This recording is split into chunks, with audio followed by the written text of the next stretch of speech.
નમસ્કાર મિત્રો, સ્વાગત છે તમારું એક નવા વિડીયોની સાથે। તો મિત્રો, આજના આ વિડીયોમાં આપણે ઝેટકો વિશે વાત કરવાના છીએ, કેમ કે ઝેટકોની જે એપ્રેન્ટિસ લાઇનમેનની નવી ભરતી છે તેના પોલ ટેસ્ટની તારીખ છે તે આવી ગઈ છે અને તમારે કોલ લેટર પણ આવી જશે। હવે જે મિત્રોને કોલ લેટર આવશે તેની વિગત તેના કોલ લેટરમાં જ બધી આપેલી હશે। આ કોલ લેટરની અંદર વિષય જોઈએ તો apprentice lineman pole climbing test બાબત, એટલે કે એપ્રેન્ટિસ લાઇનમેનની જે તમારી ભરતી છે તેનો તમારે પોલ ક્લાઇમ્બિંગ માટેની ટેસ્ટ આપવા બાબત છે તે આ લેટર આપવામાં આવશે। આ કોલ લેટરની અંદર તમને તારીખ, સમય, ત્યારબાદ સ્થળ પણ આપેલું હશે। તમારા કોલ લેટરની અંદર જે આપેલું હોય છે તે સ્થળે તમારે તે તારીખના દિવસે છે તે જવાનું રહેશે। આ કોલ લેટરની અંદર જોઈએ તો તારીખ 6/8/2024ના રોજ છે તે પોલ ક્લાઇમ્બિંગ હશે। 6/8/2024ના રોજ સવારે 8 વાગ્યે છે તે પોલ ક્લાઇમ્બિંગ હશે। ત્યારબાદ તેનું સ્થળ પણ આપેલું હશે, નીચે જે સ્થળે જવાનું હોય તે સ્થળ પણ ત્યાં આપેલું જ હશે। ત્યારબાદ તમારે ડોક્યુમેન્ટ કયા કયા સાથે લઈ જવાના છે તે પણ અહીંયા આપેલું છે, તે પણ એક વખત જોઈ લઈએ। અહીંયા જેટલા પણ ડોક્યુમેન્ટ આપેલા છે તેની તમારે ઝેરોક્સ અને તમારા ઓરિજિનલ ડોક્યુમેન્ટ સાથે લઈ જવાના રહેશે, તે પણ એકવાર જોઈ લઈએ। તો એક નંબરમાં છે તાજેતરના પાસપોર્ટ સાઇઝના ફોટા, તમારે પાસપોર્ટ સાઇઝના ફોટા સાથે લઈ જવાના રહેશે।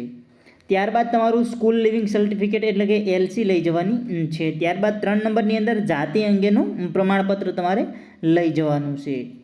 ત્યારબાદ ધોરણ 10માં પાસ થયાની માર્કશીટ, જો નાપાસ થયેલા હોય તો બધી જ માર્કશીટ સાથે જોડવાની રહેશે। ત્યારબાદ 5 નંબરની અંદર ધોરણ 12 તેમજ તેનાથી આગળ જો તમે અભ્યાસ કરેલો હોય તો તેની તમારે પાસ થયાની માર્કશીટ લઈ જવાની રહેશે, અને જો નાપાસ થયા હોય તો બધી જ માર્કશીટ સાથે જોડીને લઈ જવી।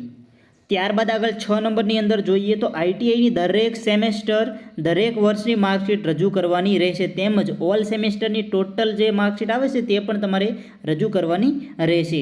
ત્યારબાદ ITIની માર્કશીટ જો સળંગ પાસ કર્યા મુજબની ન હોય તો ટ્રાયલ ગણવામાં આવશે, અથવા જો કોરોનાને કારણે પરીક્ષા લેવામાં આવેલ ન હોય તો તે ITIનું સર્ટિફિકેટ રજૂ કરવાનું રહેશે।